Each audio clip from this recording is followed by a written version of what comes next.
ಅರ್ಜುನ್ ದೇಶ್ವಾಲ್ ಅವರು ಬೆಂಗಳೂರು ಬುಲ್ಸ್ ತಂಡಕ್ಕೆ ಬಂದ್ರೆ ಹೇಗಿರುತ್ತೆ?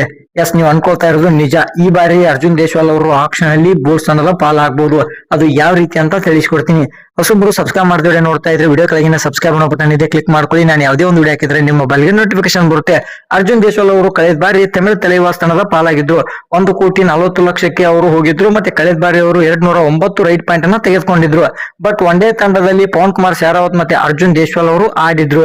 ಬಟ್ ಈ ಬಾರಿ 1,40,00,000 ಒಬ್ಬರಿಗೆ ನೀಡ್ತಾ ಇರೋದ್ರಿಂದ ಒಂದು ವೇಳೆ ಪವನ್ ಅವ್ರ ಜೊತೆಗೆ ತಮಿಳು ತಲೆವಾಸ್ ಏನಾದ್ರೂ ಓಕೆ ಅಥವಾ ಏನಾದ್ರೂ ಡೀಲ್ ಮಾಡ್ಕೊಂಡು ಅರ್ಜುನ್ ಅವ್ರನ್ನ ಕೈ ಬಿಟ್ಟು ಪವನ್ ಅವ್ರನ್ನ ತಂಡದಲ್ಲಿ ಉಳಿಸಿಕೊಂಡ್ರೆ ಅವಾಗ ಅರ್ಜುನ್ ದೇಶ್ವಾಲ್ ಅವರು ಆಕ್ಷನ್ ಅಲ್ಲಿ ಬರ್ತಾರೆ. ಅವಾಗ ಹತ್ರ 1.5 ಕೋಟಿ ಕೊಟ್ಟಾದ್ರೂ ನಮ್ಮ ಬೂಟ್ಸ್ ತಂಡ ಅವ್ರನ್ನ ಪರ್ಚೇಸ್ ಮಾಡಬಹುದು. ನಮ್ಮ ಒಂದು ರೈಡಿಂಗ್ ಡಿಪಾರ್ಟ್ಮೆಂಟ್ ಸ್ವಲ್ಪ ವೀಕ್ ಇರೋದ್ರಿಂದ ಇವ್ರು ಬಂದ್ರೆ ಇನ್ನೂ ಸ್ಟ್ರಾಂಗ್ ಆಗುತ್ತೆ. ಸೊ ಇವ್ರು ಆಕ್ಷನ್ ಗೆ ಬಂದ್ರೆ ಖಂಡಿತವಾಗ್ಲೂ ಬುಲ್ಸ್ ತಂಡ ಇವ್ರನ್ನ ಬಿಡಲ್ಲ.